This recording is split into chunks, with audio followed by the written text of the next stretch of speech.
Assembly వేదికగా మాజీ CM KCR పై Telangana CM Revanth Reddy విమర్శలు గుప్పించారు. వైఎస్ఆర్ చంద్రబాబు దగ్గర కేసీఆర్ ఊడిగం చేశారని మండిపడ్డారు. బీఆర్ఎస్ నేతలకు రాజకీయ భిక్ష పెట్టింది కాంగ్రెస్, టీడీపీ పార్టీలే అని చెప్పుకొచ్చారు. తెలంగాణ రాష్ట్రం కాంగ్రెస్ చేసిన పోరాటం వల్లే వచ్చింది అన్నారు. బీఆర్ఎస్ కు తెలంగాణ గురించి మాట్లాడే అర్హత లేదు అన్నారు. చంద్రబాబు నాయుడు ఆనాడు రాజశేఖర రెడ్డి గారు, చంద్రబాబు నాయుడు గారు ఇట్లాంటి నిర్ణయాలు చేసింది కాబట్టి తెలంగాణ వచ్చింది. ఆనాడు ఆ చంద్రబాబు నాయుడు గారితో మంత్రిగా అంటగాగి 16 జీవోనే వద్దు, అసలు మేధా సంపత్తి ఎక్కడున్నా వాడుకోవాలి అని చెప్పి మాట్లాడింది వాళ్ళ నాయకుడు కాదా?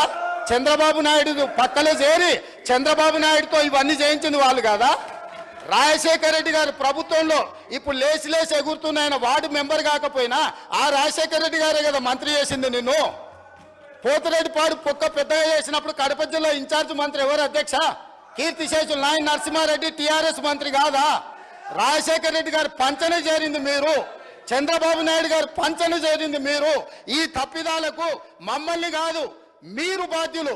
మేము ఆ ప్రభుత్వంలో ఉన్న మా నాయకులు కాంగ్రెస్, యూపీఏ కేంద్రంలో అధికారంలో ఉన్న, రాష్ట్రంలో అధికారంలో ఉన్న శాసనసభను, పార్లమెంటును స్తంభింపజేసి తెలంగాణ రాష్ట్రాన్ని సాధించిన పార్లమెంట్ సభ్యులు ఇక్కడ ఉన్నారు.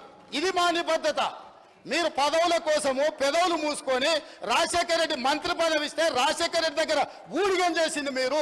చంద్రబాబు నాయుడు గారు మంత్రి పదవులు ఇస్తే చంద్రబాబు నాయుడు గారి దగ్గర ఊడిగం చేసింది మీరు. మీరా మాకొచ్చి మా చిత్తశుద్ధిని ప్రశ్నించేది?